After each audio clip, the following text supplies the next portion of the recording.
Elite Facts presents 7 crimes the Mafia specialized in. 7. Intimidating voters. Well, if Donald Trump wins, we know who to blame. The Mafia has been known to exercise some control over the American government by influencing both local and national elections through intimidation. Obviously, if they couldn't get one of their own directly into office, they could at least make an unrefusable offer to someone who could represent them by having them change some laws around to suit the Mafia's needs. The most famous example of the Mafia's influence on some form of election is the 1927 Pineapple Primary. Al Capone supported mayoral candidate William Hale Thompson, who opposed prohibition. The Chicago outfit hired James Belcastro for his special talent for putting together explosives, and he rigged various voting stations throughout Chicago for Election Day. Belcastro's bombs resulted in the deaths of 15 people. They even went out of their way to chase down and kill a voter who voted the opposite of what they wanted. 6. Skimming Casinos. If you've seen Martin Scorsese's classic mob film Casino, you'll know exactly where we're going with this. Skimming was a common operation conducted by the Chicago outfit throughout the development of the Las Vegas Strip. They would send out a representative to visit a casino they had a hand in, skin some cash from the casino's earnings, and funnel the money back to Chicago. The reason it took so long for someone to get caught was for the simple reason that casinos were making cash every day, so it didn't matter all that much if cash went missing every now and then. 5. Racketeering. So this is probably the most well-known crime that the Mafia takes part in. In the early 1900s, infamous mobsters Bugsy Siegel and Moe Sedway created their own protection racket by demanding $5 from street vendors for the service of not setting their merchandise on fire.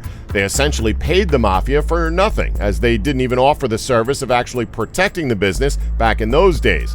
A similar form of this practice evolved from 19th century Sicily, where the Mafia would actually protect their patrons from thievery and competition. This service kept their customers from going to the authorities. Italian immigrants then brought the practice to America, where it lost any actual benefit to its victims and depended purely on intimidation. 4. Hijacking.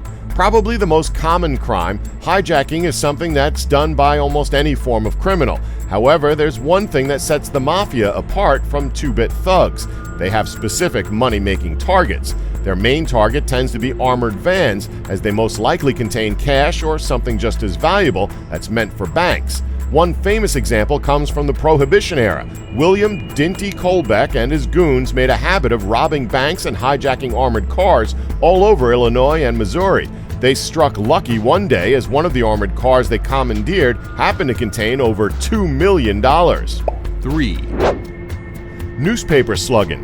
During the early 1900s, it was a common business strategy to hire outside help to convince store owners to stock a business's product. What newspaper bosses would do is they would hire street thugs and boxers to go out to various newspaper stands to kick the crap out of the stall owner for not stocking their newspapers. The common term for this business strategy was slugging. During this time, one of the top sluggers went by the name of Max Annenberg.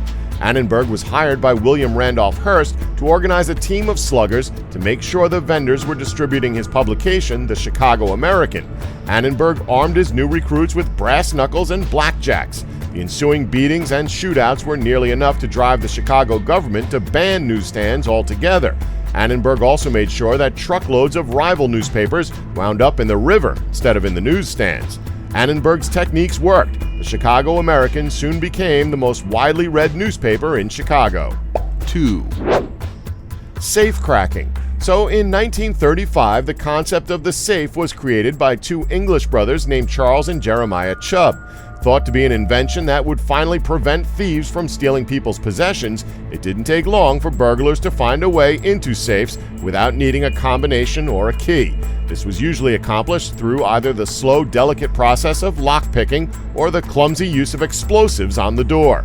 This eventually became something the Chicago Mafia specialized in, thanks to the teaching of Charles Reiser, a master lockpick artist.